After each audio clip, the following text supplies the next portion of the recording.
Research Center. Today it's our great honor and pleasure to co-host this event with the Institute of Advanced Studies at National Taiwan University. Let me briefly introduce our center, Global Asia Research Center, also known as GARC. It's a platform that connects researchers who engage in comparative and transnational research. We have very strong connection and collaboration with many Korean institutions. So it's a wonderful opportunity for us to participate in this event. We look very much forward to today's talk and discussion. So let me pass on the mic to Liao Yuanzhang.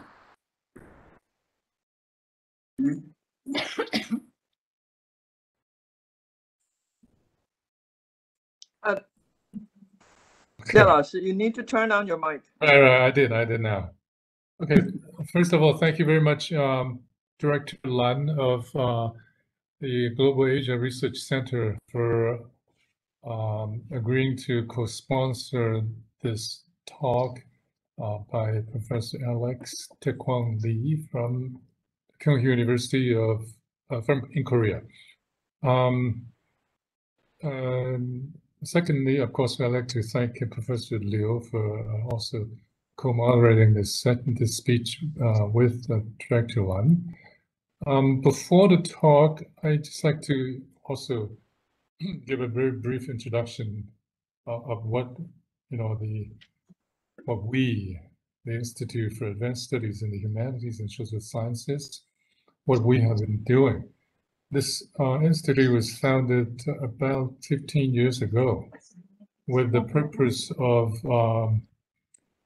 renewing humanistic values and exploring new possibilities in advanced research.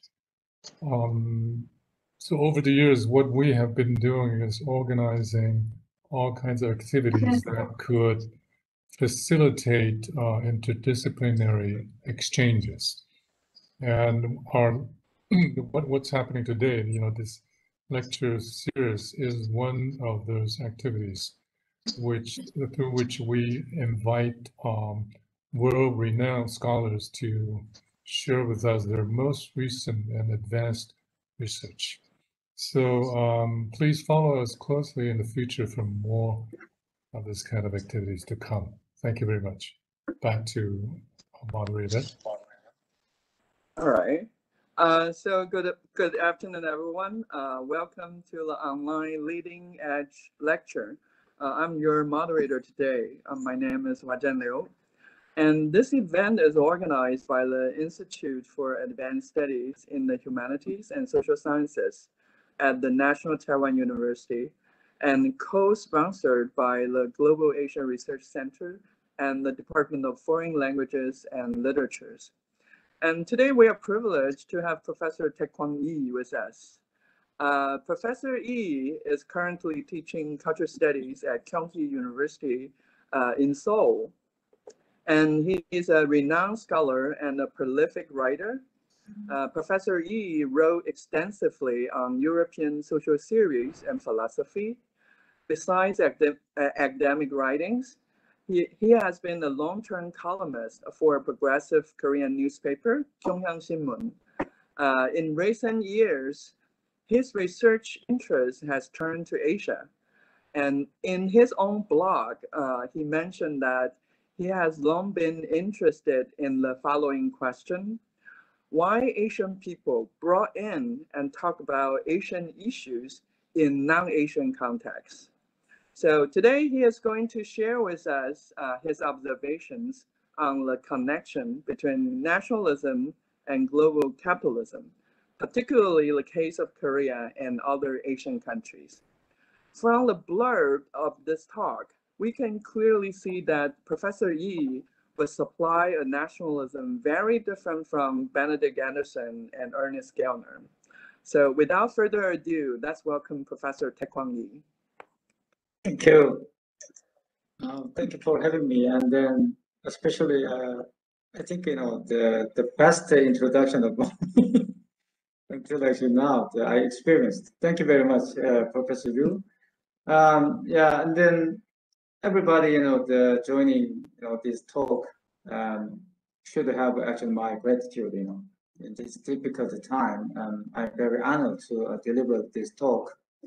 In particular, actually, this topic is very recently, came across. Then actually, I found that many, the very unsolved problem revolving around the topic of nationalism. So today I'm going to talk about sort of a dialectic between nationalism and cosmopolitanism. In these days, it might be called globalism.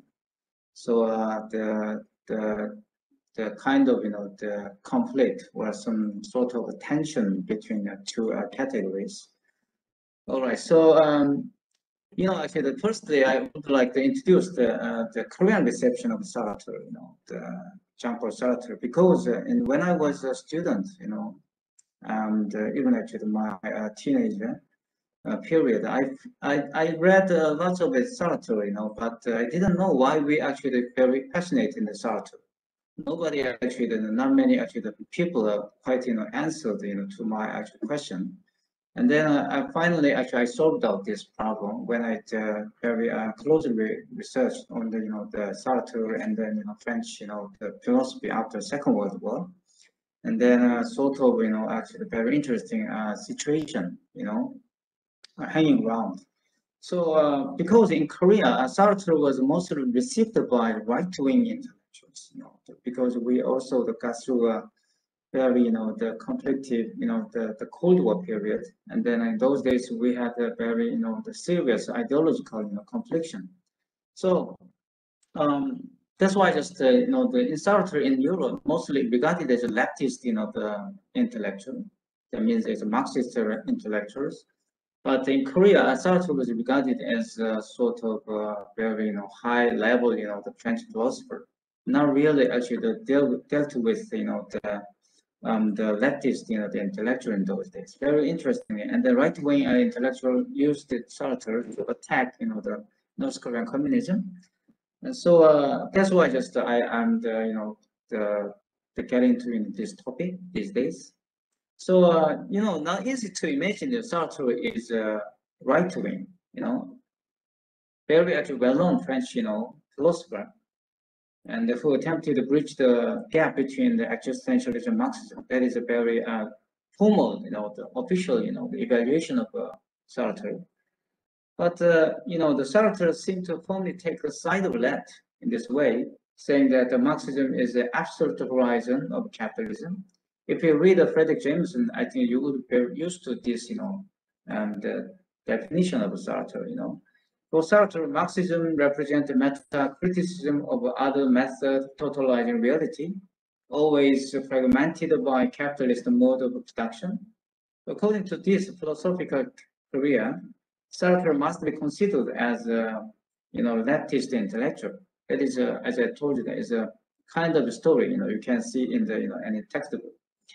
As Frederick Jameson notes, the Sartre Critique of Dialectical Reason is a book that takes for granted the validity of Marxist analysis of history. However, the Marxist aspect of Sartre was not quickly introduced to post-war South Korea. That was actually my original question: why in Korea, not many people actually agree, the Sartre's Marxism. In those days, we had a very actually strong, the sentiment of the anti-communism. But actually, many people, try to, read, Sartre without the Marxism. That is a very interesting phenomenon we can, find out in the history of modern Korea. So, 1952, there was a famous public feud between Albert Camus and Sartre, revolving around the communism. Camus, published the Rebel, a philosophic anti-communist manifesto, the previous year, and it was met by Sartre's harsh reply in the pages of Le Temps Moderne, the modern time, his actual journal, which was followed by a pro-communist declaration, the communist and the peace. So this is actually the beginning of debate, between the Camus and then Sartre. The durability of the dispute remained debilitating influence on the Western left during the Cold War period, as well known. As Ronald Aronson stated, after they split, dispiriting either would prevail on the left. Supporting revolutionary movement and the government meant agreeing to ride roughshod over freedom. Defending freedom meant, since then, opposing the only significant project challenging capitalism. Aronson's argument is illustrated by the historical conflict around the hopes and disappointments of French resistance generation and the corroding division caused by Algerian War. So actually, just this similar situation happening in Korea at the moment. The old leftist is a little bit revealed their the establishment and the authority, and then lots of young generation stood against that kind of the authority. So the Sartre marked the heyday of existentialism in South Korea after the Korean War in this way. Because of this sort of symbolic, meaning of Sartre, the many intellectuals after the Korean War in Korea actually, the very interesting in the Sartre. The devastating effect of the war, in Peninsula, allowed writers and artists to question the meaning of life from the ground up. Interestingly, the consequence of the inquiry ended up with the strange answer: right-wing Sartre. That means that in Korea, most of Sartre was regarded as right-wing intellectuals. So, okay. All right. So I will actually, I have this one. So this is actually Sartre. All right. So okay. So actually, you can find out the Korean translation of Sartre here. Is the left side is Sartre's aesthetic, and the right side is the Korean translation of words. So see that, and then actually most of us Sartre work is translating Korean, but that's why just this actually the particular reception is quite interesting. So the Kim Bung-gu, a scholar of French literature. You can see that actually this is the scene of the soul, after the Korean War, and then you can find out very similar scene around Asia, and then then this actually writer is definitely the writers who are very interested in Sartre after Korean War. And they also inclined actually very strongly, the existentialism. One of them is Kim Bung-gu, Bung-gu Kim in actual English, the order. A scholar of French literature, was one of the earliest critics who introduced French existentialism to Korea in the post-war period. For him, existentialism was a channel through which Korean literature could be present to the contemporary by sharing its war story. This is very interesting, actually, the idea. This guy is Kim Bung-gu, and he wrote in actually the book, and you can see in the left side. And then his actually Chinese name is Bung-gu. It's very actually big name. Bung means a big bird, and then it like the Jiangsu metaphor, big bird, which actually can fly, actually, 9. The Kumali is something like that. It's a very long distance. So, and he's, anyway, he has quite an interest in existentialism. And then thing is that he was, the strong anti-communist. All right. So, and then he actually read, the Sartre, and then translated Sartre in Korean. This is actually the very discrepancy, between translator and Sartre. And then for him, the existentialism was a channel, as I told you that, kind of by which the Korean writer could, get access to, in those days, world literature. So he renamed existentialism. He redefined and he renamed the existentialism as the literature of testimony, and claimed that it is a literature liberated from any aesthetics and entertainment, face to face with the fundamental condition and destiny of human existence.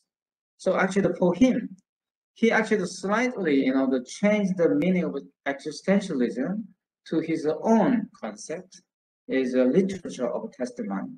Is according to him, Sartre is such a writer, which actually proved, literature is a kind of testimony of life. And that is actually his interpretation of existentialism. But of course, he didn't actually mention any, the Marxist, aspect of Sartre. Even he actually criticized, the Sartre Marxism. According to him, the Sartre existentialism has a big problem because of its Marxist, the tendency, something like that. That's why it's actually, sad. So he was the first translator of Sartre from French to Korean and ushered and existentialism to the Korean public sphere. However, his anti-communism distanced itself his own achievement from Sartre's Marxism. Kim opposed Sartre and agreed with Camus about the critique of communism.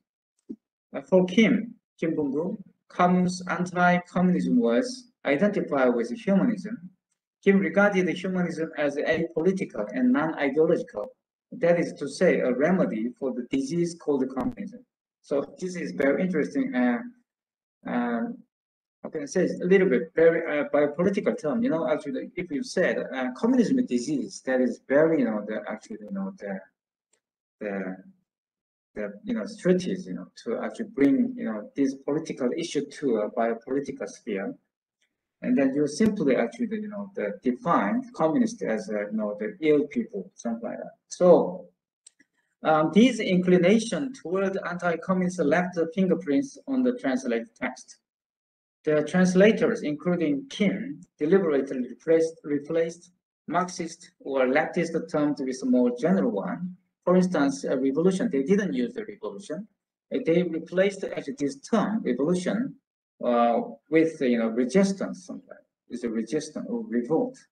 They didn't actually mention revolution, and then textually silently erasing leftist references from the original text. Even actually they changed the original title.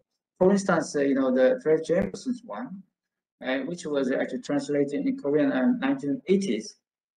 Some people changed the title to Marxism and the Form. And then they actually changed the original title to the toward the dialectical criticism, something like that. They didn't actually mention. They didn't actually directly translate that the leftist term into Korean.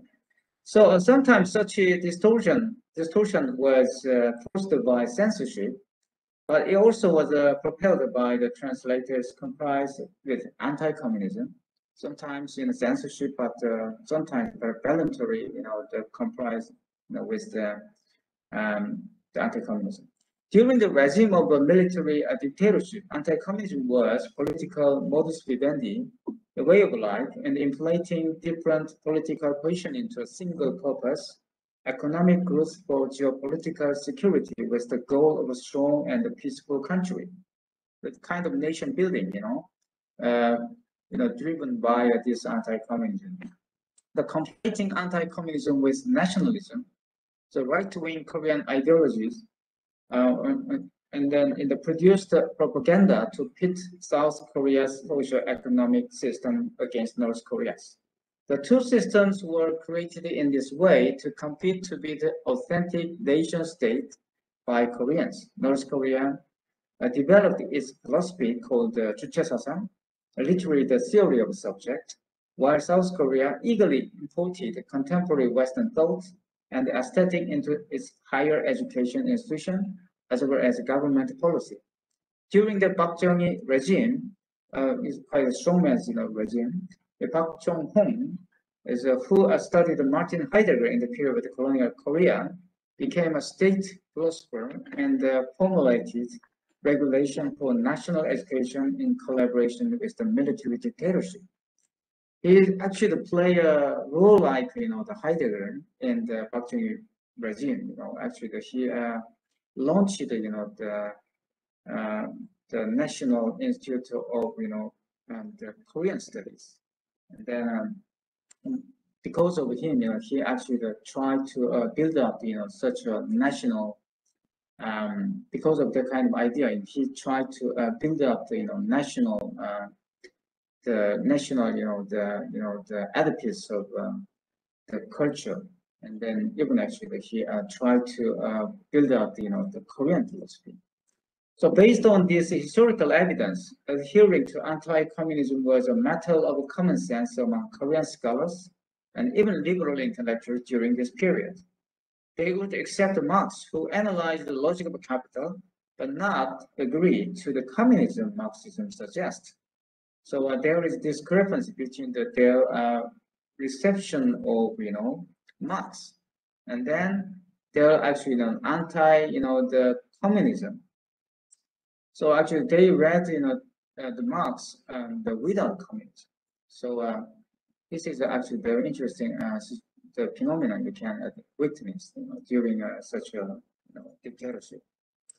The reception of existentialism was likewise. In 1958, very interesting, the poem is published in one of the Korean magazine, The Death of a Girl in Budapest. In Korean, Budapest is 손해의 죽음. Is a poem composed by this guy, Kim Chun-soo. And the right side is actually allegedly said, Budapest, the girl in Budapest who was killed by a Soviet soldier. And a modernist poet is the right side, and left side, you can see that, actually Kim Chun-soo in the Chun-soo Kim, a modernist poet who participated in the imagist movement. He actually announced that I'm doing, the pure literature is not actually related to, the politics. And so he actually participated in this movement, the imagist movement, was published. The poem was published, is a Death of a Girl in Budapest. The poem was about Hungarian resistance against the Soviet Union. Is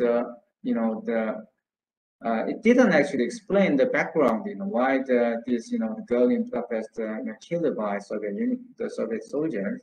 But anyway, actually, he identified in the poem the girl in Budapest, with the girl who supposed, the killed and actually sold during, the Korean War. Actually, he identified actually this girl in Budapest with a girl in Seoul. So the event was anyway. This poem described the tragic result of an uprising by depicting a young girl's death, and then a girl called Erika, the right side.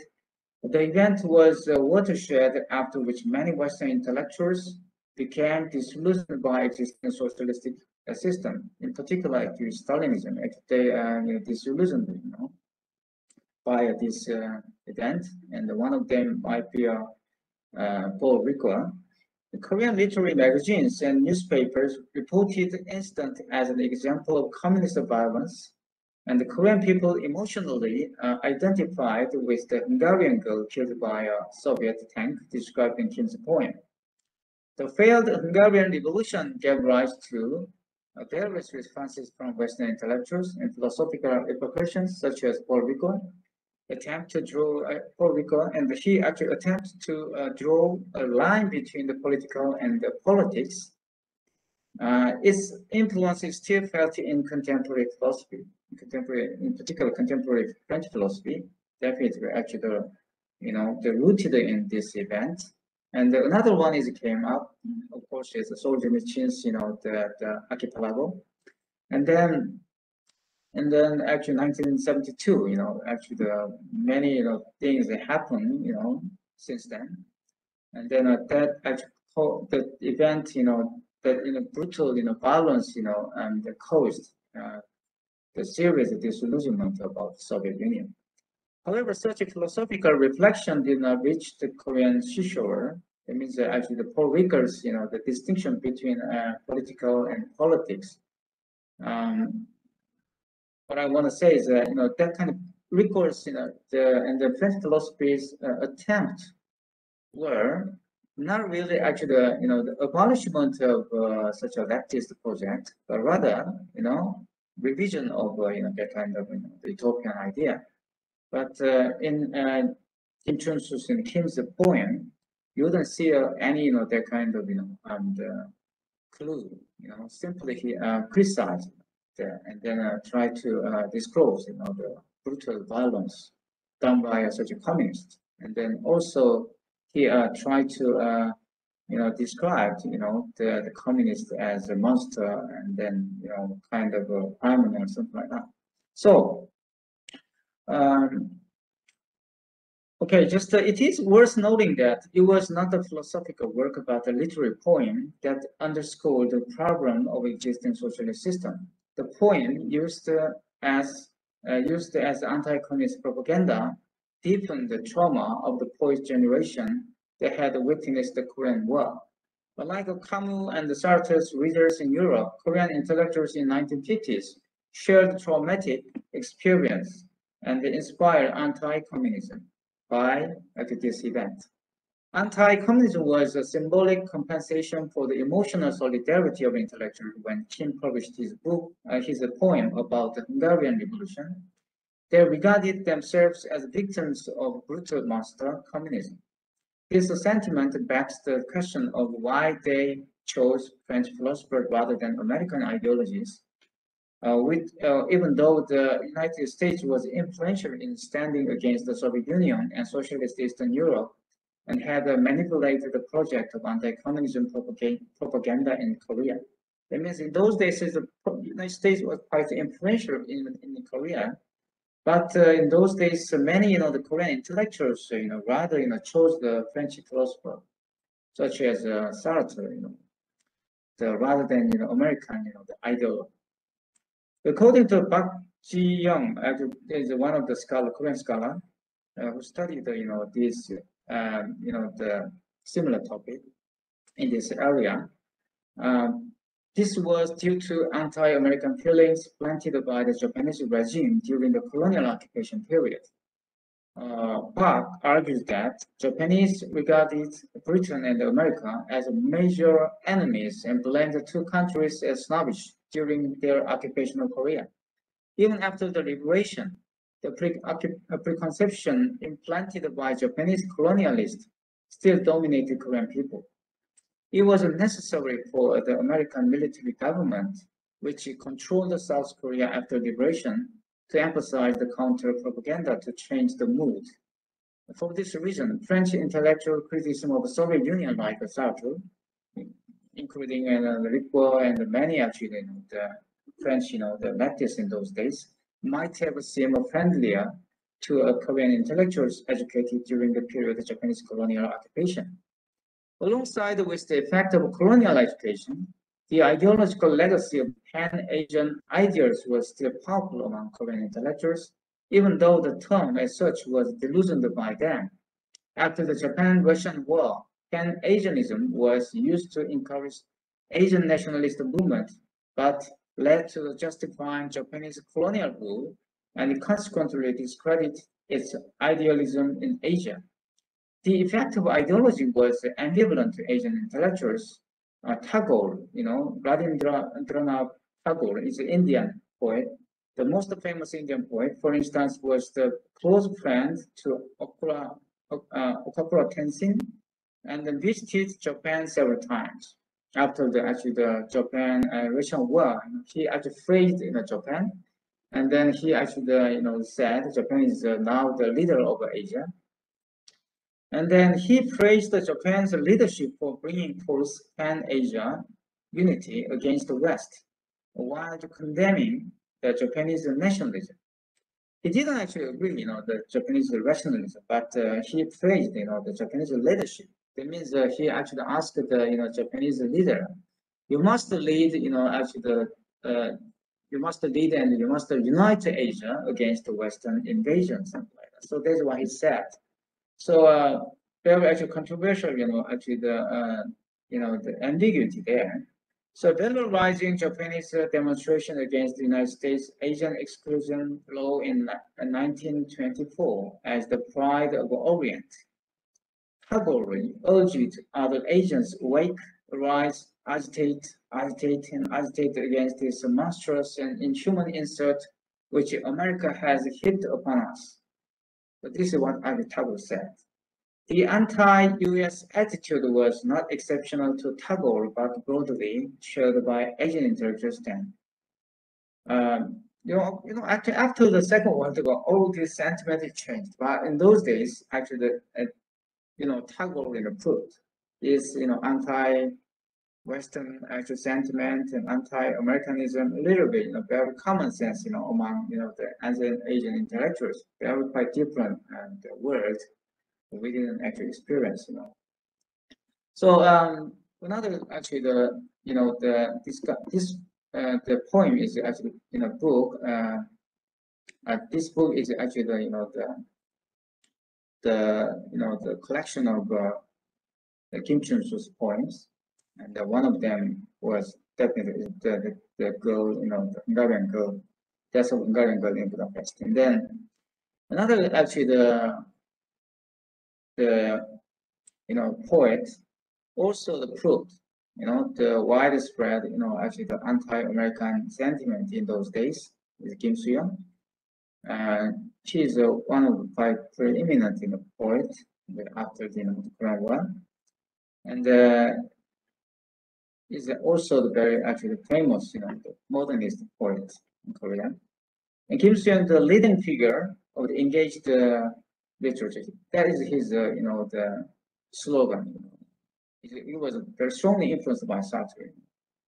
And then he actually, his motto of his literature, or his poem, was this one, engagement. So he actually secretly told, he actually wrote his diary, which was posthumously published. And then he actually he wrote this episode in his diary, and according to that episode, he secretly told his wife about his antipathy towards U.S. Army with which he worked. Even though he actually teaching the English literature, the American literature, even actually he translated lots of English text into Korean, but he had this antipathy toward the U.S. Army. For him, the Americans were another occupier who replaced the Japanese. Colonialism and the war destroyed the necessary condition of life, and the Korean people's urgent demand was to know how to survive the ruins of history. So in this way, actually, even if they had a very strong, the actual antipathy to, America, but they had no way, except, adapting themselves onto the new situation, new occupier, something like that. So in this situation, there is very absurd situation, even actually you have, the leftist, the rationale. That means you would think, actually the leftist, or Marxism is right, or some capitalism has a problem. But in those days in anti-communism, because of anti-communism, you didn't actually overtly announce, I support, that idea. Even actually, you couldn't actually critically say, this literature, is very political or something like that. So, because of this, in my opinion, existentialism was sort of a compensation for their tragic tale, because the post-war French philosophy seemed to treat their traumatic experience as equals to the Europeans.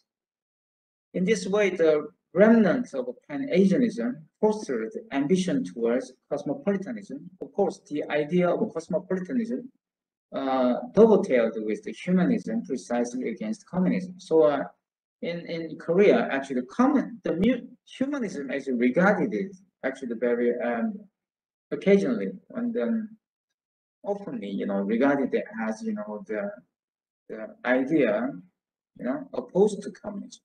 That means that communism is not a humanism. That is actually the another interesting situation you can witness in those days. So considering this atmosphere in those days, Kim Soo-young's adoption of Sartre was not surprising. As has been discussed in the case of Kim Bong-gu above, many Korean poets and writers in post-war Korea were inspired by French literary giants such as Camus, Gide, and Sartre. Existentialism was essential to Korean intellectual life. Kim Soo-young recollected the Belle epoch of the post-war Korea in the sense that there was no distinction between left wing and the right wing. So he actually, described this golden age in which no actual left wing, no right wing. It's like a humanistic, the amalgam, the period of humanistic amalgam. So it is for this reason that Sartre was considered the most crucial writer in the post-war Korean literature scene. However, the ambiguous perception of Sartre is in that to its historical background, which the understanding of existentialism was saturated in anti-communism. There was a psychological displacement in the translation of Sartre into the Korean context. As for Kim Soo-young, he quoted Raymond Aron's critique of the Soviet Union in his diary while praising Sartre engagement. So I think it's a schizophrenic split. You can see that. Kim Soo-young actually criticized the Soviet Union, but he actually praised the Sartre engagement. So, all right. So the Cold War, following the traumatic experiences of enduring warfare, forced the Korean intellectual to distort the political implication of global philosophical movements and emphasize its empirical elements through their translation of Sartre, as has been discussed. The ideology of the Cold War distorted Sartre's influence on Korean intellectuals, and their reception of his philosophy was saturated with the myth of a building. Actually, in my opinion, why actually the Korean intellectual,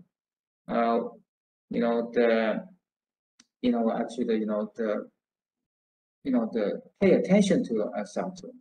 That is actually my question. That was my question, and then my answer is that they were saturated with the myth of building. In those days, Sartre was what? Is a global intellectual. Nobody could actually easily reject Sartre, even though he was Marxist, Actually, the anti-communism was introduced by the American in those days, United States, the international policy, and then as a kind of the project of nation building in those days, the nation building project, would bring forth kind of tension between the desire towards or demand of that kind of building, and then such a political situation. So the problem, that means that for Korean intellectuals, existentialism was regarded as a channel through which they could get access to cosmopolitan ideas of enlightenment, as I told. So nationalism made an excuse for reading Sartre, even though his philosophy must be classified as leftist, right? So actually Sartre, the Marxist, but because of this kind of project of nation building, what I mean if you want the proper nation building, you must what? You must actually understand Sartre as kind of global knowledge or kind of building, right? But this actually cause some kind of tension between reality and then idea. So so actually the leftist thought and existentialism are clearly supportive of a third world against the political polarization of the Cold War. Actually including Sartre, he has supported Algerian the nationalists, and then even actually he supported third world movement. So from the nationalist perspective, existentialism showed a possible way towards the philosophy of non-Europeans, but at the same time, it seemed pro-communist to those who agree with the anti-communist world order. The Korean War devastated the public sphere, and the frame of the Cold War separated the nation the frame of the Cold War split a nation, one nation, to two peoples, North Korea and South Korea. It was actually the Korea was one country, but because of this kind of Cold War project, what I mean actually nation building project, the one Korea split to two Koreas. So indeed, Sartre was a symbolic intellectual leading the anti-Stalinist left, and as such suggested another perspective, contra orthodox Marxist-Leninism. During the colonial period, Daejeon Imperial University, now Seoul National University in capital city of the Korean Peninsula, just like the National Taiwan University, was a shelter for Japanese Marxists, and its academic tradition of Marxism influenced many Korean students and scholars even after the end of the Second World War. This is very interesting, the phenomenon you can actually discover in history of Korean and higher education, because actually the Korean Peninsula in those ways part of Japan, the empire, Japanese empire, and then a very marginal place, marginal place of Japanese empire. Because of that, in Marxist, graduate from Tokyo University, didn't have a proper job in their own, the island. So they moved on to the peninsula, because that area was kind of a marginal, the local, That's why actually they came to Seoul, and then took the position there in Daejeon University. So so actually, in a sense, North Korea was a perfect laboratory program in which they tried to bring the Marxist theory to reality after the Second World War. So drawing on Lenin's and Stalin's ambition about the reform in humanity, Korea's taking on North Korea, and the Koreans taking on North Korea, who actually educated under the colonial regime, they actually went to most of the educated intellectual, in the period of colonial Japanese colonialism, went to the North Korea, and then those Koreans went to North Korea. Did lots of experiments, to build up the new country.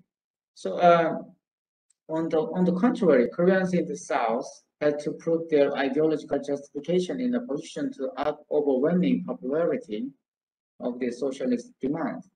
From this historical background, Sartre's critique of Stalinism provided those who railed against North Korea with the compelling logic to validate their anti-communism.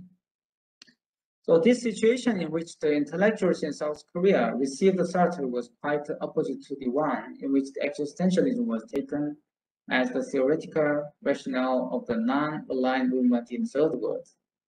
For instance, Sartre was the only European philosopher attracting public attention in the Middle East, and not only actually South Korea, but the other country in the Middle East, very actually the eagerly and received Sartre. Now, furthermore, his engagement into the political situation of the Third World changed the view of the relationship between the West and the non-West. So, according to the UFD Caputo, Capua is UFD Capua, and actually Sartre and then both sides of the Mediterranean, Sartre, his intellectual circle, and the new Arab interlocutor were eager to demonstrate that against the polarizing logic of the Cold War and the social political stagnation of Europe, decolonization could produce revolutionary societies that were as egalitarian, free, and patriotic as they were anti-imperialist and humanistic. So existentialism shaped a new idea of counter-universality and further paved the way toward third worldism for both Western and non-Western intellectuals. What is this third worldism then? It merely is the sublimation of the Cold War, the conflict of two ideological poles, the United States and the Soviet Union in particular. Many thinkers of decolonization in the Third World, such as Frantz Fanon, inspired Sartre and his philosophical circle in France. Without the political movement in the former colonial countries, The mapping out of European thought would be unlike what we know today. However, it is undeniable that the non-European reception of existentialism was rooted in a deep longing for the European tradition. So even in the Middle East, the grammar of existentialism was often used to flesh out the meaning of a new Arab man. Very similar, and the thing is happening in Korea, that is to say, an Arab man as a cosmopolitan citizen, right? So just actually similar thing, as you know, that actually, I already explained that in Kim Bung-gu, in those days, in Korean translator of Sartre, thought and regarded, existentialism as a kind of channel through which he could get access to cosmopolitan, literature. Actually, similar thing happening around, actually Asia, not only Asia, South Korea, but other countries. So existentialism embraced various ideological opinions and further the political contradictory commitments. On the one hand, the philosophical movement promised the non-European intellectuals a cosmopolitan vision. On the other hand, the hidden impetus behind it was the national sentiment oriented by local identities. The Korean right-wing's appropriation of existentialism was not exceptional in this way. For them, existentialism was how they could decolonize their world and create a new country in the post-war world order. Even though existentialism was a global movement, its practice was always already entrapped by the national question. So, even actually they try to get access, the kind of cosmopolitan culture and cosmopolitan community. Thing is that that kind of their attempt always interrupted by national question, nationalism. So the ambiguity of existentialism revolving around the national question explains the dilemma of a nation state in the period of Cold War, the rapid collapse of Sartre's reputation in the Arab world after the Six-Day War, when he signed pro-Zionist petition, proved that honeymoon period between existentialism and nationalism could not last forever. So because of this, actually the signing and to some point quite wrong signing, but anyway, Sartre, lost their fame and reputation in Arab world. So this split is not a problem of existentialism as such, but the subject matter internalized within the logic of a particular nation state. So I don't think that is a kind of problem of Sartre, but rather kind of problem of nationalism.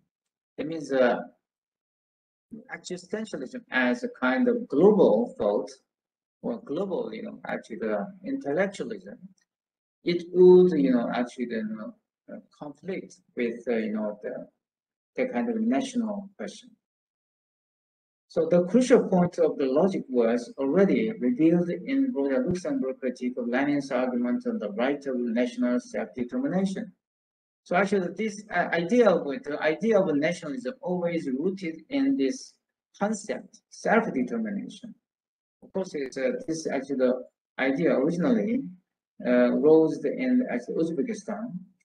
Actually, that means actually this idea wasn't actually very the natural one. It's a very this idea as such is a byproduct, historical byproduct. So Rosa Luxemburg, the left side you can see Rosa Luxemburg, versus Lenin, and then Luxemburg indicated the discrepancy between the theoretical socialism and the workers' movement. Then the workers felt socialism indirectly under the influence of nationalism. So the reason why I actually dealt with this, the debate, is that the Rosa Luxemburg's, actually the argument is the first, the discussion of nationalism question. Before Rosa Luxemburg, no actually the people, no actually scholar, no intellectual interested in this question. So this was because the agenda of socialist revolution was international, but the interests of workers were national.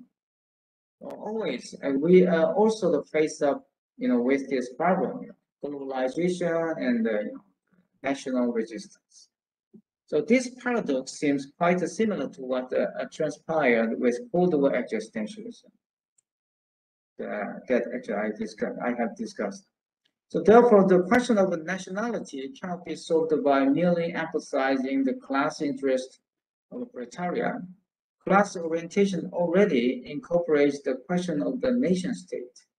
So for this reason, it is non-Marxist to presuppose the absolute right of national self-determination, because such a right is induced by historical development of nation state. Instead, its historical circumstance must be analyzed to understand the structure of nationalism. The national self-determination is not self-evident. So actually, she argued as follows, quote, "We should first consider the idea of a nation state. In order to evaluate this concept accurately, it is first necessary to search for historical substance in the idea to see what is actually hiding behind the mask. Naturally, we are not speaking here of nationality as a specific ethnic or cultural group. Such nationality is, of course, separate and distinct from the bourgeois aspect.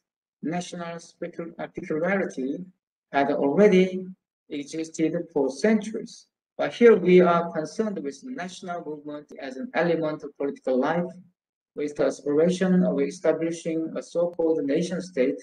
Then the connection between those movements and the bourgeois era is unquestionable." End quote.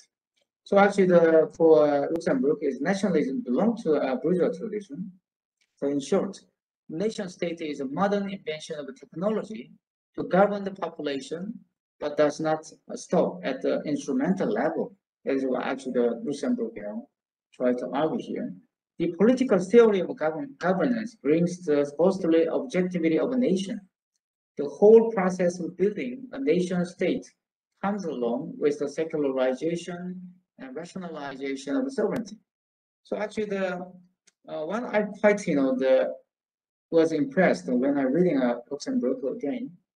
I found out that she was the first the actual theorist who tried to and concretize nationalism.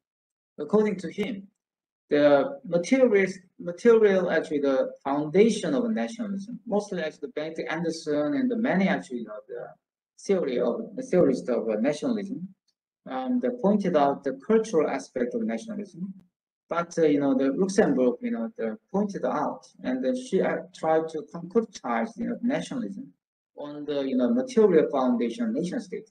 According to her, nationalism is kind of the sort of a superstructure, which actually rooted in the kind of material foundation of nation state.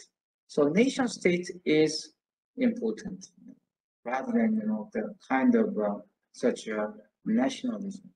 So of course, it's all these the categories connected, but actually what I want to say is Luxembourg. If you follow Luxembourg, you must actually focus on the question, not actually the how can we remove the nationalism from our the country somehow, but rather how can we change how to change nation state, so that is in my opinion actually what Luxembourg points out here. So unlike the Lenin, who regarded the national question as a means of social democracy in Russia, and the slogan to unite oppressed nationality under the name of working class, Rosa Luxemburg would shed light on the dissensus between national question and socialism. Lenin's defense of self-determination was a temporal tactic, in that he could not ignore the rise of a national consciousness resisting empires and imperialism, even agreeing with the presupposition that a nation state is a byproduct of bourgeois historic victory. Therefore, Lenin argued that to accuse those who support freedom of self-determination, that is to say, freedom to see or encouraging separation, is foolish and hypocritical as accusing those who advocate freedom of divorce or encouraging the destruction of family ties. So actually, Lenin rejects, the attempt to separate nationalism from socialism.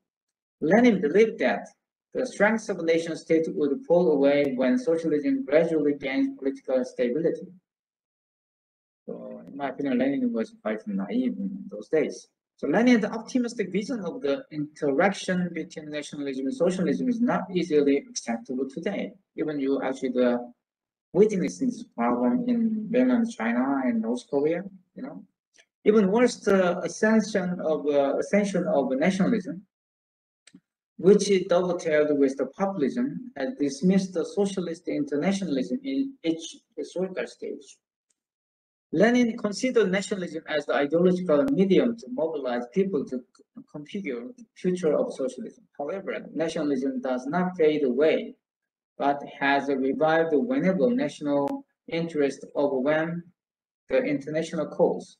For instance, Stalin, following Lenin's persuasion, ordered the Korean Communist Party to change its name to the Korean Labor Party and to build a nation state, because he believed that Korean decolonization had to come along with the bourgeois revolution under the banner of the nationalism. That means that Stalin followed, the Lenin's, policy. The urgent task of the Korean Labor Party, now the only ruling party in North Korea, was to transform a peasantry to the working class. So actually, many people misunderstood North Korea because of this. They thought North Korea a communist country, but the thing is that North Korea is not a communist country. They actually define themselves as a national, country. Their purpose was, to build up the nation state, not the communist country. So that's why they changed their name, from a communist party to a Korean Labor Party. It's quite different, from the Chinese, Communist Party and then Japanese Communist Party, So the so-called classification was, it's not, how can I say, is a classification. That means transforming peasantry to working class. According to Stalin, Stalin's idea, the urgent task, in nation building in North Korea was to transform peasantry. That means, farmers to working class. And then actually, those days they called this process or this policy classification, and it was one of the principal doctrines in North Korea's economic policy after Korean War. North Korea's obsession with national security and their excuse to develop nuclear weapons for the national right of self-determination proved that Rosa Luxemburg's national question was left unresolved. Even in these days, mainland China, actually what mainland China faced up, with today is definitely, their original identity was empire, but they tried to cover, that empire with a national scheme. Well, there's a big problem. They try to cover those the aspect of empire with the skin or blanket for the nation state. That is a big problem. So the rise of the Pole, Lenin seemed to underestimate the maturity of the nation state. That's my point. So when I actually, coming across this debate, the rise and fall of existentialism in the era of Cold War also follows on the heels of the socialism. Of course, this problem is not merely attributed to the failure of the leftist experiment, but could be internalized in any form of internationalism. Any attempt to be international would have to face up with the national question. Because of this, let's discuss this dilemma in considering paradox nation state. So So how can we actually solve the problem of nation state, not the nationalism? That means that actually, if we change, or if we can abolish nation state, it might be actually the new word. But actually, whenever saying like this, I was attacked by many friends. How could you actually abolish the nation state? Your thought is too much, the utopian, too much idea. But my idea is that, the abolishment of the nation state is not really actually utopia, because we didn't have a nation state before modern age. Right? It doesn't mean actually we should go back to the old system, before the modernization. I didn't say like that. I'm not actually, I don't actually support Taliban, the Islam fundamentalist. And of course, there might be another, choice for them. But the Iranian revolution is not really actually such a fundamental, the regression. That means that actually, even actually Islam country, you would actually see that, very the alternative, revolution to, the kind of actually, the revolution we learn, in European history. So for us, the revolution had very typical, the image, which was given by the European history. But in my opinion, in Asia we had a different, quite alternative, model of revolution. And then before actually the modern age, we had, a very different, the regime. Of course, in those days, China was quite a dominant, the sovereign country, or to some point might be an empire, but that empire is quite different. And it was already part of this world system, not really isolated, the hermit, the place. It's very actually, the part of the very vibrant, the place in which the many, the parties across the world, joining their kind of trading network. So that's what I mean. Actually, we had that sort of historical experience, before the advent of a nation state, not nationalism. So, all right. So the post-war, I try to actually prove that my idea. Why actually the suggestion is not utopian. The post-war world order is a reconstruction of a global capitalism led by the United States.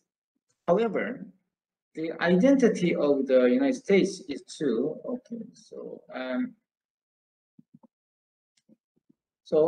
however, the identity of the United States is to some point ambivalent as well. The country plays a role of an empire while insisting upon its national interest. That is actually the role of the United States in the post-war world system. So also, actually, in my opinion, now the United States blame the mainland China, but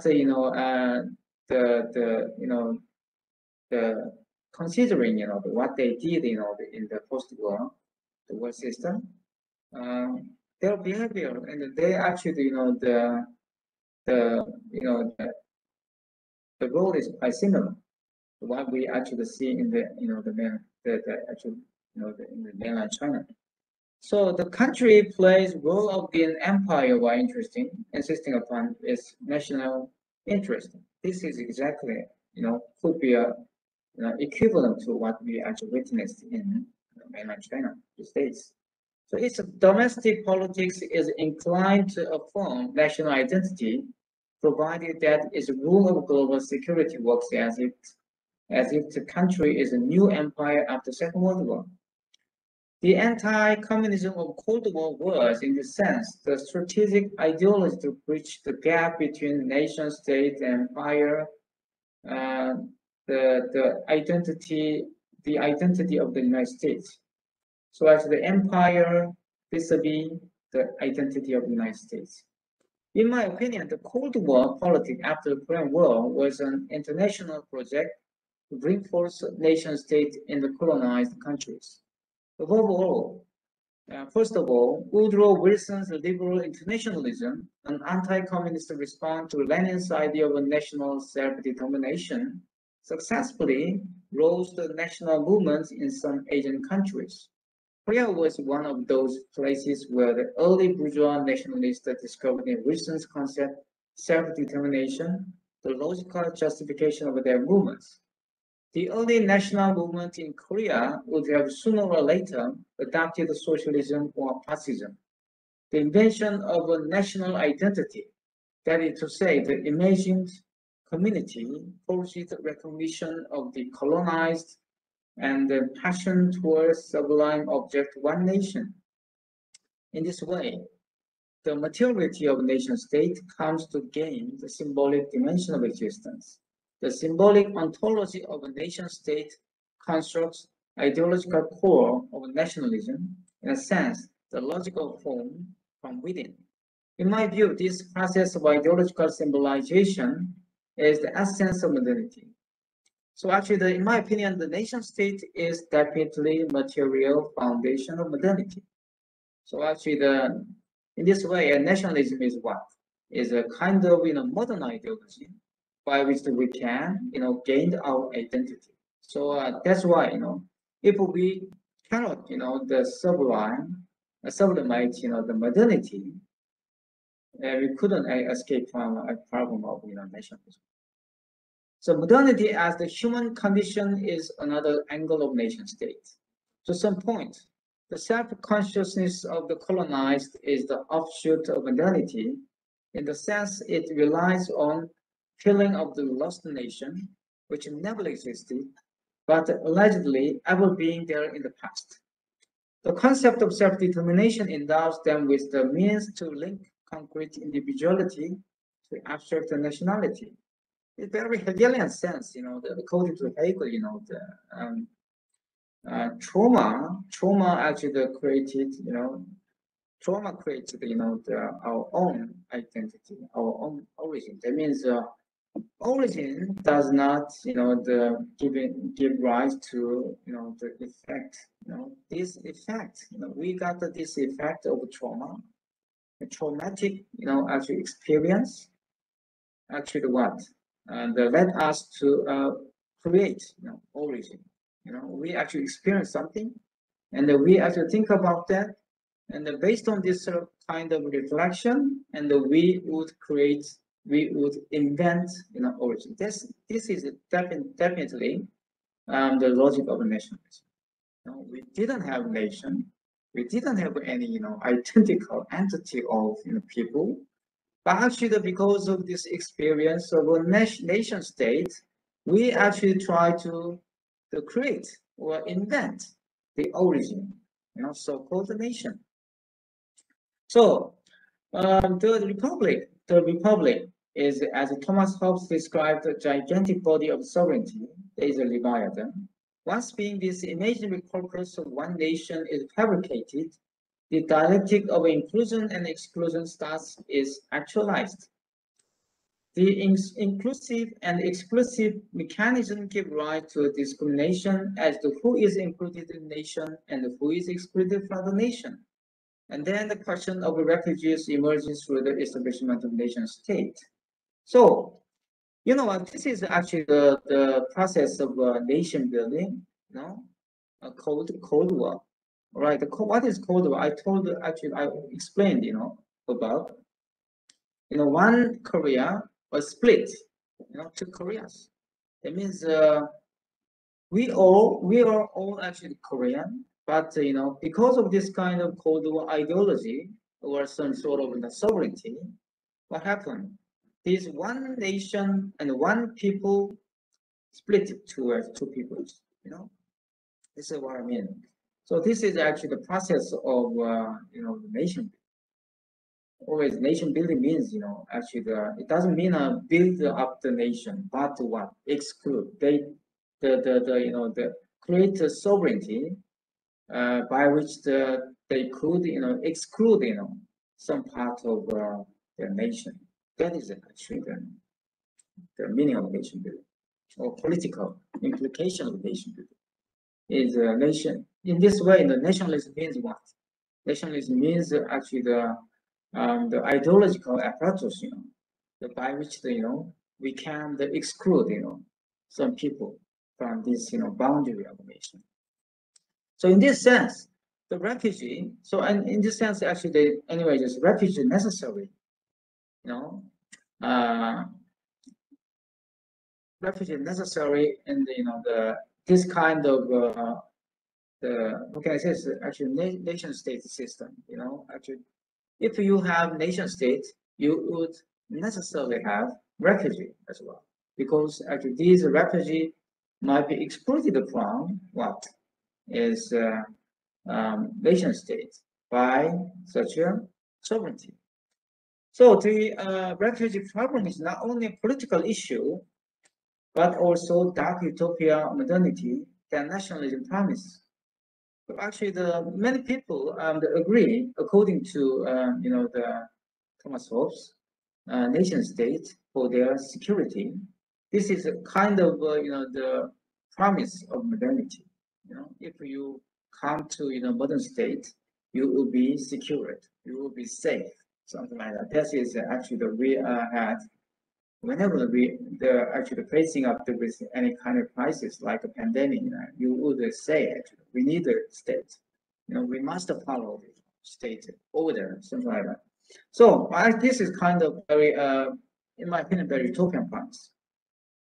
But there are many definitions to indicate the risky aspect of human life in the condition of modernity, such as liquidity, precariousness, worthlessness, and so on. However, the essence of modern life is homelessness. In this sense, the status of a refugee is not a particular mode of human beings, but rather the general condition of human existence in the modern world. The homeostasis of such an in-between nation states status could be called refugee ontology. So actually, because of a nation state, you believed, that we might be secured by this sovereignty. But in my opinion, because of this establishment of nation state, we could be easily, excluded from this nation state. It means if you actually exist in between nation state, that means you are a refugee. That means, what do you mean? And then you must actually have, if you don't want to be as a refugee, what? Passport, nationality. That's what actually Hannah Arendt said, So actually, in these days, refugee connote very negative sense.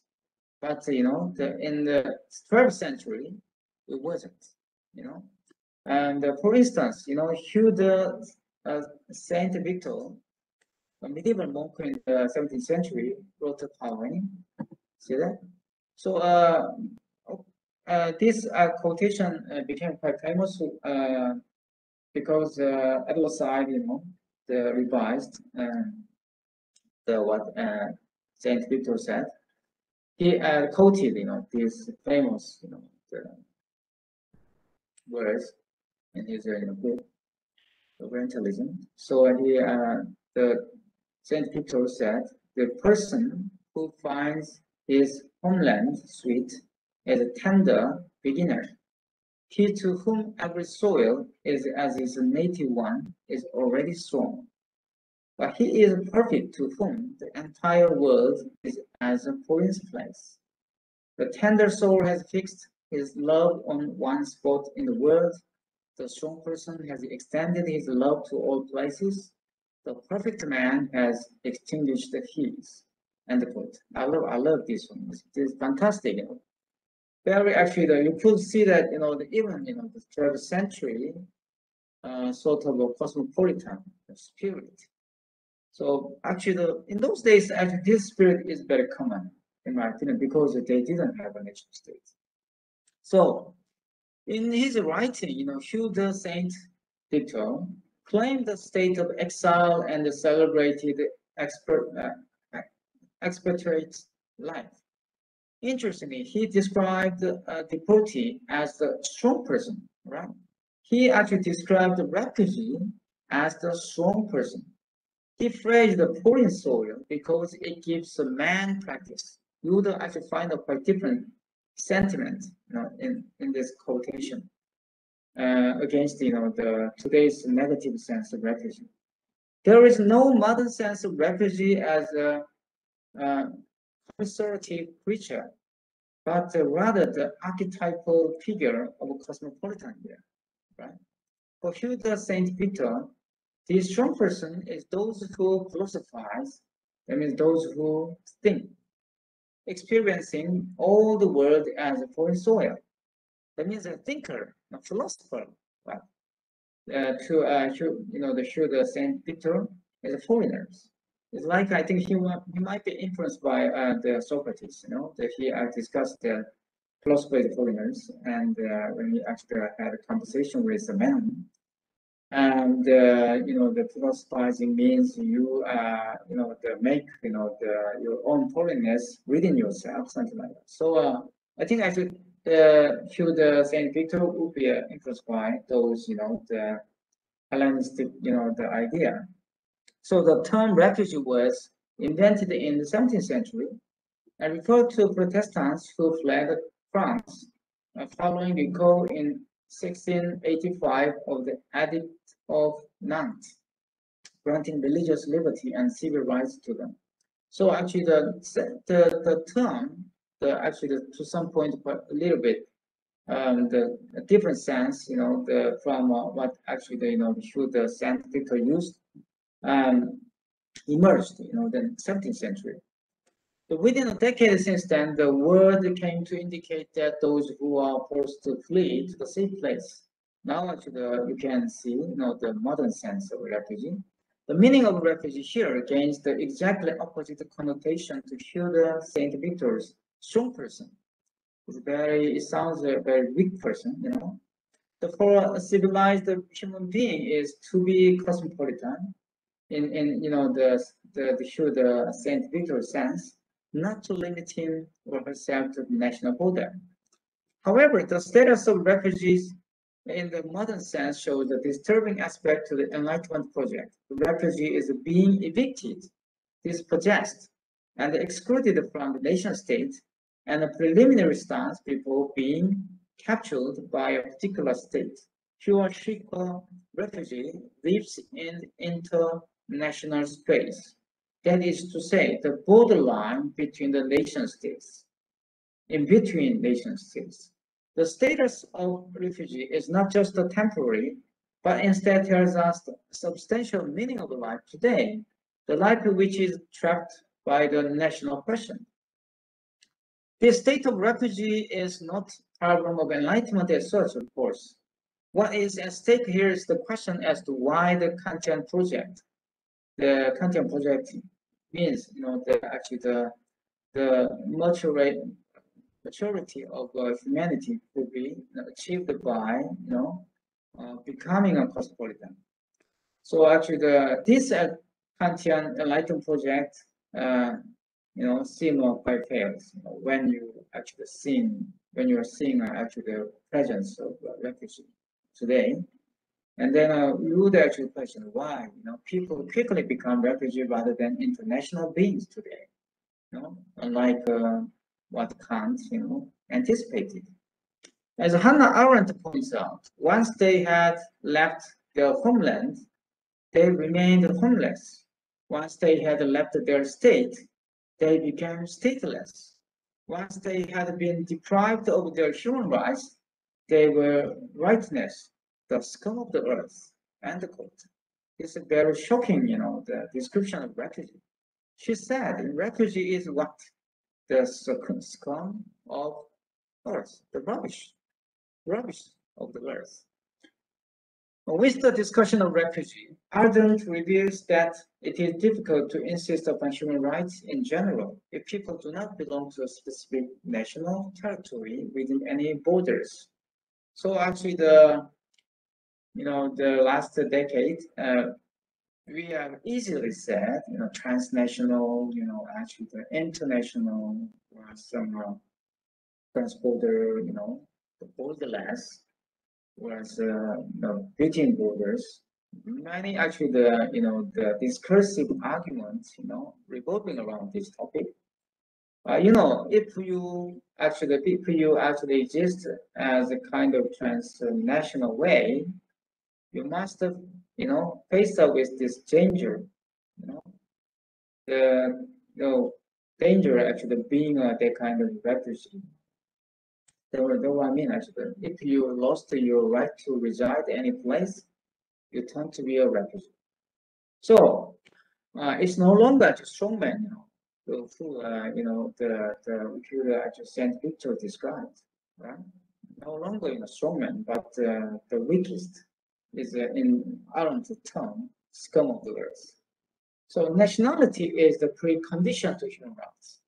The rights of a man is not automatically given by natural law, but rather obtained by the citizenship of nationality. This is the paradox of the human ontology in the modern age. We human beings have no self-evident right to reside in any place without nationality, even if he or she or they travel around international borders. Rosa Luxemburg's insight on the national question returns at this point. There is no such thing as the absolute right of self-determination except in a nation-state as a historical phenomenon. The real borders are nationality as such. If anybody fails to have it, he or she will be regarded as the scum of the earth. Who or what is the scum of the earth? It means that refugees, those who do not have any national identity or national identification, are useless. That means rubbish or waste. Why useless? It is because they have no legal right to work within any nation state. Refugees are useless because they cannot be easily exchanged in the national relation of production. If a refugee wants to be exchanged in a specific nation state, they must become commodities, labor power, what I mean. So global capitalism, the new economic relationship among nation states, means that only a commodity can freely cross national borders. This transnational situation seems to bring about ideological ground of nationalism as well. That is to say, a common sentiment that nation states would protect people from the global market. However, there is a discrepancy between the ideal of the nationalism and the reality of a nation state. Nationalism presupposes that all members of a nation are equal, while the nation state as bourgeois polity necessarily sustains an equal relation of production. So this discrepancy, in my opinion, would bring forth kind of a possibility of politics. Of course, yes, these days, this gap, this discrepancy, seem occupied by populists, in Trump, as across the world, you could see that many populists took over this, the possibility of politics. So even though the polity, that means the bourgeois polity, nation state, tends to transform into a technocratic one, promising the justice of competition, a structural inequality in the capitalist mode of production cannot be solved out. One of them is, one of a solution might be neoliberalism. I think actually the neoliberalism is a kind of the liberal benchmarking of socialism. And because the means of production is always already taken by the political establishment, actually the situation would betray the ideal of nationalism. It means that actually ideal nationalism always said we are all equal members within one nation state. But as said, nation state as a bourgeois regime, that means capitalist actually, and mode of production. There might be actually the necessary inequality. This inequality always cause kind of tension, with the kind of idea of nationalism. So this disparity between a nation state and the capitalism serve as the ideological perversion of nationalism. In Taek-Gwang's term, perversion is not a form of behavior, but a structure which disbards castration. That means you must actually remove the nutrients from that kind of reality. From this perspective, nationalism is the perverse structure of ideology by which one perceives the lack of a nation, so-called primitive father or name of father in a nation state. That means you must actually remove the nation or some kind of primitive primitive origin of nation from the the nation state. That is the actual process of nation building. Also, the refusing to accept the reality of this traumatic perception. Nationalism always already presumes the Urgeschichte. That means actually the primitive history of a nation, and the boasters' fantasy revolving around the loss of the authentic nation. No doubt that this national narrative will be in trouble with the transnational and the multicultural reality of global capitalism, but the conflict as such function as an excuse to justify the collective demands of national authenticity. Fascism is in this sense a political movement to oppose social reverse by the restoration of authentic prehistoric nation in a radical way. That is Hitler. Unlike the tenets of fascist politics, liberalism strives to maintain the justice of a market and encourages the secularization or rationalization of a national imaginary. Nationalism should be allowed in the market as far as it recognizes the castration of an authentic nation. Here is where commodification functions as the crucial mediation between nationalism and capitalism. Commodity fetishism transformed the ideal of nationalism to an earthly nation state, the spatial temporality of capitalism. So actually the capitalism is always needs, nation state. It looks like a very, actually international, but the capitalism, needs the kind of material foundation of the nation state. Otherwise, it does not actually exist, Of course, as a globalist, try to open, this, the capitalism to wider scope, the so-called, global, capitalism. But you should know that this global capitalism, as term, quite objective, kind of abstract. Actually, if you experience global capitalism, you must go to any nation state. You actually experience, you would experience the global capitalism as Taiwanese, as Korean, as Chinese, as actually the American, all those the citizen, all those the people who have specific nationality. The fetishism effect based on commodity structure gives rise to an inversion by which exchange value turn to be use values. And that is what Karl Marx said. If nationalism is supposed to be exchangeable in the market, it has to castrate as a palus, a nation. So actually, if nationalism wanna be exchangeable in the market, it must actually remove the cut the palus, nation. Otherwise, it cannot be actually exchanged. Ironically, this exchange value is the use value of nationalism in a nation state. So nationalism without nation, in other words, the castrated nationalism is nothing less than the condition of a multiculturalism. In this sense, the nation state, the materiality of nationalism serve as the markets of multiple nationality in global capitalism. Those who have any nationality could exchange their labor power with monetary values. Once the nationality turns commodified, the labor power as a commodity can be exchangeable in any nation state. In this sense, a commodity is the opposite of being of a refugee. That means the opposite of the refugee is not people, no citizen, but rather, in my opinion, commodity is labor power. Intermingling with the refugee problem is not about human rights, but the global division of labor in capitalism. The presence of refugee forces us to rethink political implication of the nation state. The modern system of nationality is the byproduct of nationalism conforming to bourgeois economic interest. It is impossible to abolish it from without, but necessary to reconstruct it from within, because national consciousness, as Rosa Luxemburg clarifies, is used to mobilize the working classes in the competition to establish a strong nation state. The paradox of Cold War ideology is revealed in this conformism. The anti-communism of Cold War necessarily required international relations to help the nation building of each country once colonized, but at the same time resulted in the national identity by international recognition. In this sense, it is not exceptional that the rise of nation states is observed after the end of Cold War.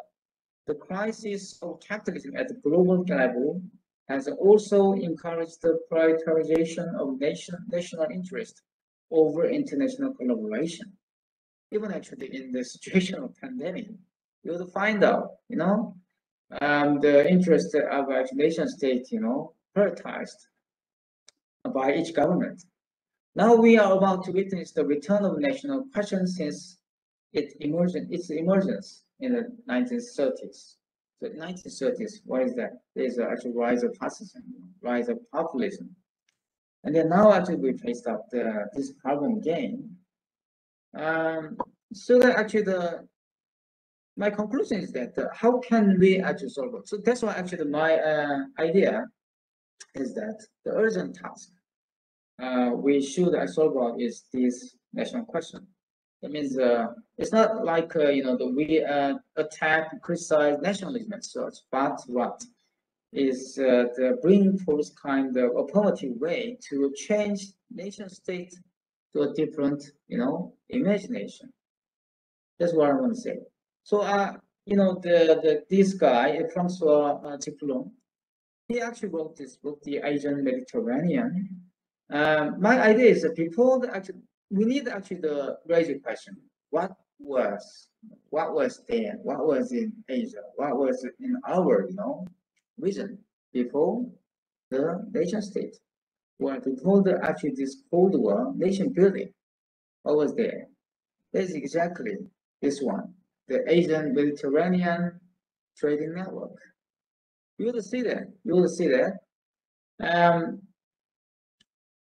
That's why I came to Taiwan, because of this. Actually, I like a thunder, like a thunder. I just came across this idea, reading this book, and like a thunder, some idea, struck me. What is this? See, this actually the map is quite a new map.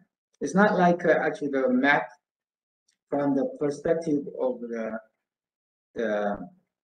continental history, but rather what is a kind of Icelandic history, perspective of Icelandic history is the perspective of actually the oceanic history.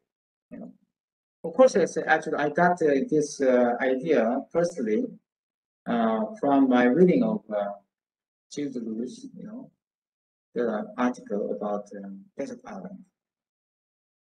I didn't actually, understand. I didn't understand actually when firstly read his essay, but that essay gradually, that essay has gradually changed my idea, and then just studying, progressing actually my research on third world and the global south, I found out the reason why Deleuze wrote such an essay in the 1960s. So, seeing this actual map, you would find out very strange, actually the imagination. See that in this map, Taiwan is center of this Mediterranean trading network. In these days, you would see that many actually, not many actually, most of actually, the international affairs, focused on relationship between, Korea and China and Japan and the United States and Europe, blah blah. Also focused on the actual northern part of this, the world. But actually see that So how actually did the kind of know the word, and the come up, on the actually, after the kind of the 19th century and then early 20th century. As actually Karl Marx, pointed out, even actually Karl Marx already pointed out in the 19th century in its Capital. It said, the colonialism, it means the primitive accumulation is rooted in colonialism. And what kind of colonialism there? Of course, yes, they came to the Asia, and they did actually primitive accumulation. That means today's global capitalism is what is sort of a variation of the 19th century European capitalism. And then this actually the European capitalism had a period of primitive accumulation. And by what? Their own trading with the Asian. And then actually they colonized the Asian countries. In those days we didn't have country anyway, just only as a network is in the actual network, as well known, overseas Chinese, they play a very key role. So people actually see that this network, the cover, the coverage of the scope of this network quite interesting. Even actually the including what is South Korea, the southern part of the Korean Peninsula, and Japan, and this Taiwan is centered, and Indonesia, and Malaysia, and the Philippines. And then that's why as a professor, the groups, and he actually rediscovered the meaning of this network, the trading network. It does not actually belong to actually today's, the China as a nation state. The problem of China, according to this perspective, could be very clarified. What China should actually, be this kind of, embracing. They should actually embrace this actually, the international collaboration. Okay, and then this is exactly, in my opinion, is a material foundation or condition, new condition. It doesn't mean actually I said we should go back to this one, but actually this network is still alive. I visited Kaohsiung, a few weeks ago before this 3-level restriction. I found out many actually the remnant of such a network, and then that means actually even actually in the middle of the Cold War, even that kind of network, trading networks, still worked on. For instance, the Taiwanese actually, the trader had, secret actually, the network with the people in the overseas Chinese in Hong Kong. That means they had, the secret link, even though actually the kind of harsh, period of the Cold War, to those, the pre-existing network. That's why actually when I was, the middle school student, we can use, the Chinese, fountain pen called the Hero. In those days, we thought, that fountain pen is made in Taiwan, not made in China. But actually, how could actually those, mountain pen come to Korea? You know what I mean? This is exactly our experience. So this experience, this kind of, in between experience is kind of hidden, the sensation will be foundation on which we can build up, new actually imagination beyond the nation states. In my opinion, this is our hope. Well, I said, my idea is not utopian. It's quite realistic. Thank you very much. So actually, Q&A time.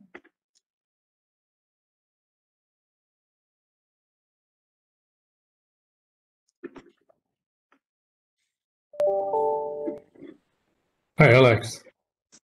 It was a great talk. So dense. Good. Learned quite a bit from you. Yeah. Okay, back to our moderator.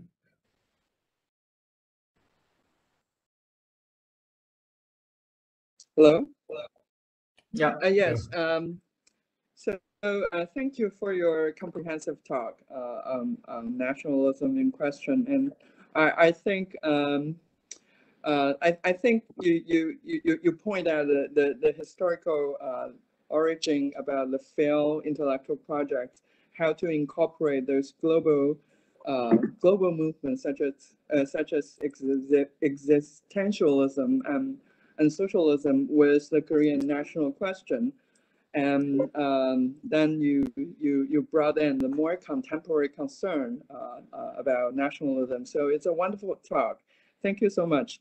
And I think, so right now we have probably 10 more minutes left. So, so Professor Liao or... Yeah, sure.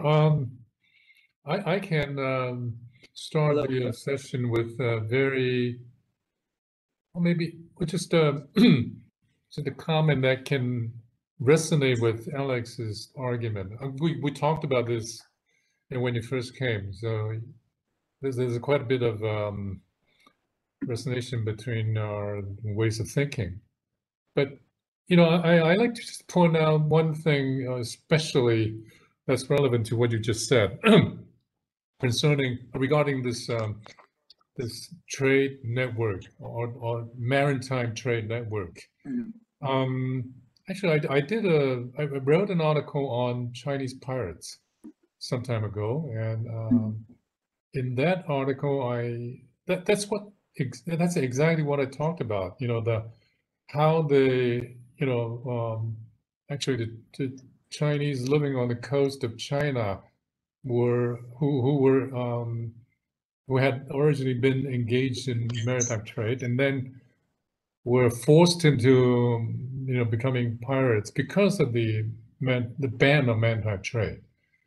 And then they became the overseas Chinese, Chinese diaspora. Yeah, but over the years they even under the ban of maritime trade, they still kind of managed to kind of let's say dominate the kind of trade network from Korea, Japan, all the way to the Southeast Asia.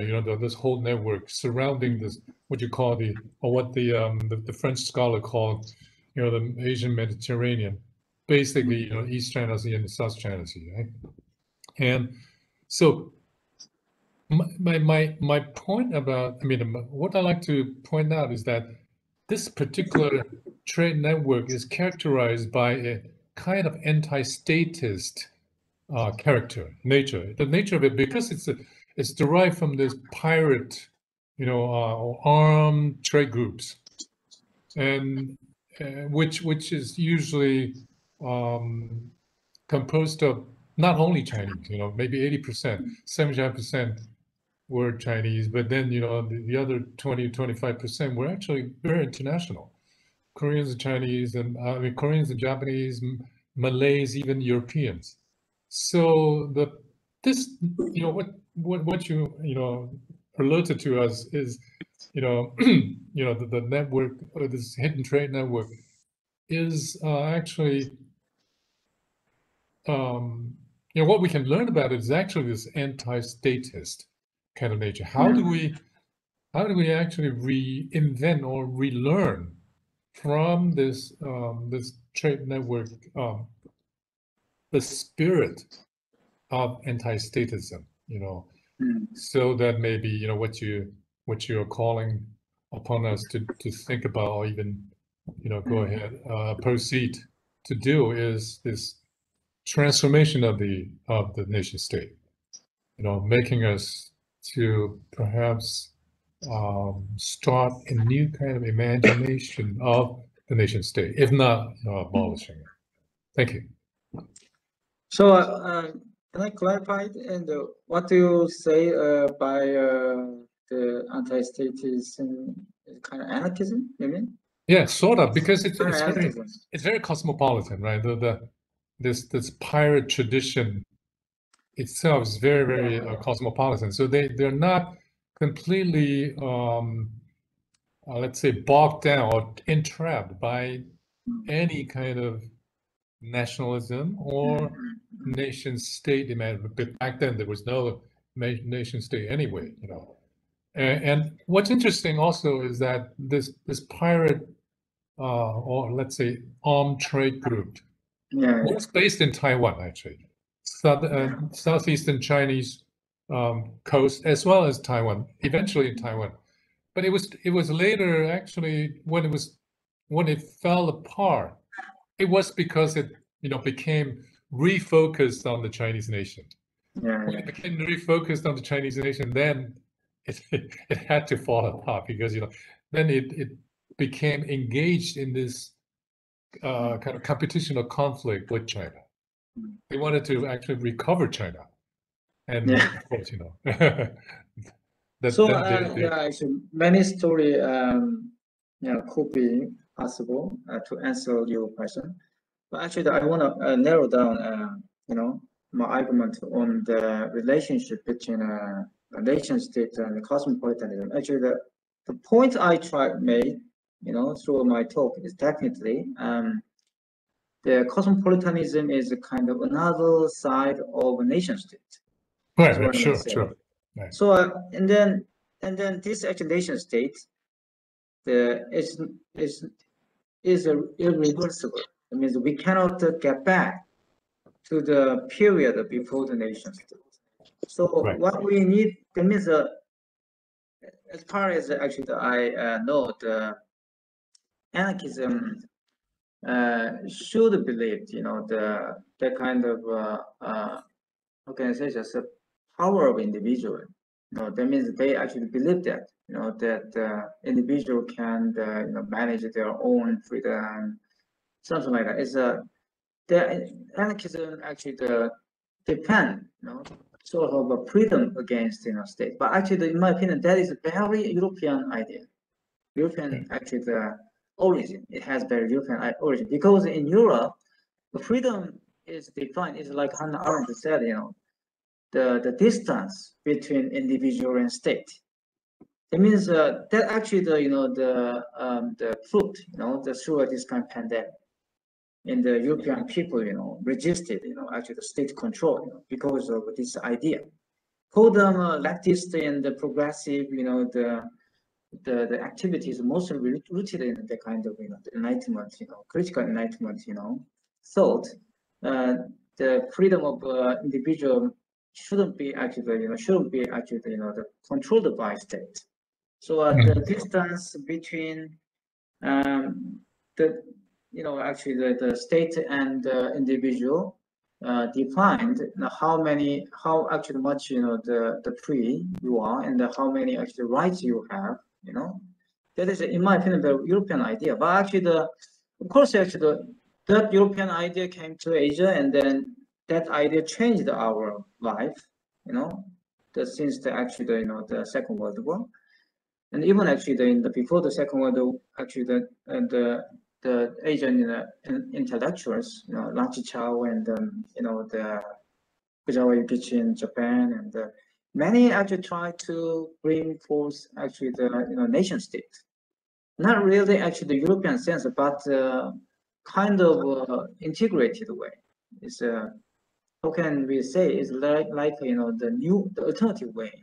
Is these days the one way in the mainland China and insisted is alternative modernity. They try to bring in. That is a kind of overcoming modernity. Is a sort of the part of, in my opinion, the Asianism. All right. So actually that's why it's in our context we need to approach this anarchism and then this idea of anarchism and this idea of anti-statism in a very different way. That's what I'm going to say. So and then what I mean actually the state. What is we need to raise a question. Fundamentally, what state is. What state is. Is in philosophical sense, state is simply as you know, crystallization of a situation. It's a political product. So actually, our movement actually made this kind of a state. We don't have any standard, the model of this state. But now that we had very the wrongdoing, in my opinion, we try to search for European model, right? European model, and then it caused lots of problem these days as well in the mainland China as well. They try to actually search for tracing that kind of the model. They try to be another European country, something like that. I don't know actually the whether the Chinese leaders have what kind of idea they have, but anyway, just in my opinion, they now the tracing and the European model. So this is, in my opinion, a big problem. So that's why actually the state is necessary as far as that one is produced by political situation. That means actually the idea of self-determination is so important, but it hasn't any kind of the standard mark. That's actually what I'm going to say. We should actually take this concept, but state is necessary because that is kind of the crystallization situation. But this state concept state is quite different from the nation state we have today. So this nation state is a part of global capitalism. And then, in my opinion, byproduct of bourgeois, the European bourgeois, actually the politics. So we need actually another, idea of state. Right, exactly. We need another situation, Well, I totally, just very, very quick. I totally agree with you. Like Marx already said, the state, this nation state is actually Bürgerlichkeit. Yeah, it's exactly. It's a burger state, right? It's a middle class state. What I meant, well, I totally agree with you that we should no longer try to seek answers from any European models. We have to come up with our own Asian model, and that's why I pointed out that the pirates tradition may be one of the resources that we can tap on. It's not European. I mean, even the pirates in East China Sea was not actually like European pirates either, because European pirates were actually the avant-gardes of these states rather than truly transnational. But these pirates in the East China Sea were quite transnational actually. So I'm not saying that like you said that we're not going back, but we need to learn from them. There might be some kind of cultural resources that we can resort to, and that's all I mean. Yeah, I totally agree with you. Sorry. Yeah, if I put down your idea in my own term, it might be called oceanic commune, something like that. It's a piracy. Piracy is definitely defined by the legal the authority. Yeah, but they wouldn't actually believe they are pirates. They don't. They didn't believe they were pirates, of course. They're a trader. It's like an outcast or something like that. Right. They were. It's a refugee. Now we actually call them armed trade groups rather than pirates. Yeah, I think because actually in Korea we had the similar story. It's very actually the opposite to the Robinson Nate. It's a Hongil-dong. He's actually a pirate. He's a bandit. Yeah. And then he actually escaped from a country, and he built utopia in the island. He's a pirate. It's a pirate story. Okay. It's very opposite to the Robinson story. So I actually know that Marx and Deleuze and criticized Robinson many times. But we already had this island story. This is very interesting. Okay. It's actually very good inspiration. Yeah. Over to the other two professors. Hey, Jia. We have run out of time, so I will keep my comments short because I think we should leave some time to the questions from the audience. So it was a very interesting talk, and there was a lot for me to think about. It's especially interesting to listen to this talk during the pandemic, because the national question is really in revival, right? There's so much discussion about border control and vaccine nationalism. So if we have time, which we don't, I'd like to hear you to share some thoughts about your reflection right now. But in particular, I want to ask something is because at the end of talk, you mentioned the potential of those in between to go beyond the question of nationalism.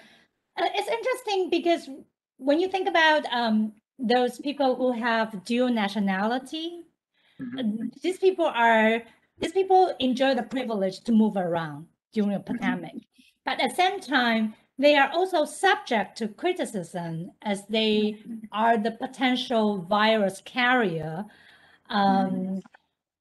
especially subject to the criticism of nationalism. So what I want to emphasize that I think the transnational in contemporary time is not beyond national. We really need to have a new framework to think about them besides, nationalism and globalism. So that's just some comment. So should we go to the question from the audience? Sure. So there are, I think, in terms of questions, I think we have only one audience posted quite an interesting question. So how about Alex, you respond to that? Yeah, actually, I would read this one for the audience.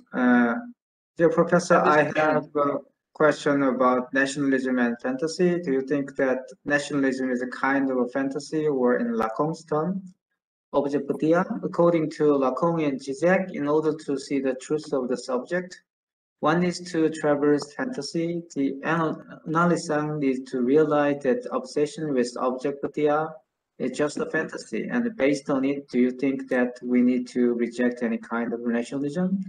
Do you think that the subject can survive without any fantasy, any object patia?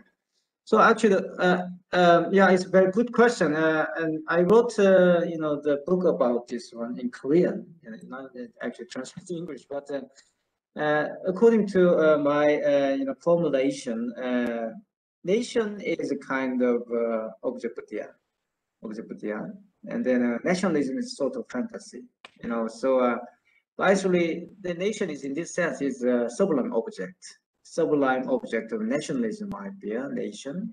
That's why actually nationalism is actually totally and based on this perversion, nationalism is such a perversion. So perversion sometimes, the aims at going beyond the kind of law, father's law, because the subject pervert believed, there is no father.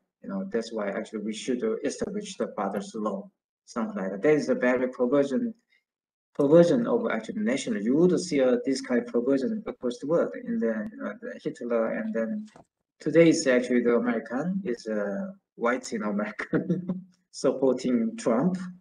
They show that the American first. That means they believe that there was America. There's a perversion. So that is nationalism. So actually, this day China as well, mainland China, they believed that there was China. But it wasn't China. It's according to actually scholarship, the Qing dynasty was actually and kind of the early actually the shape of today's China. Qing, of course, is a Manchurian actually built Qing dynasty, not the Han. But they believed there was glorious in China there. But it's definitely is a perversion of nationalism. So in my opinion, the Lacan and the Lacanian psychoanalysis theory could us to rethink actually the nationalism quite different way from actually political philosophy. So yeah, and then all right, okay, all right. So we are running out of time, and thank you for all the people online and enjoying this lecture, and particularly we want to thank Professor Taek-Gwang Lee providing such an inspiring talk, and thank you so much.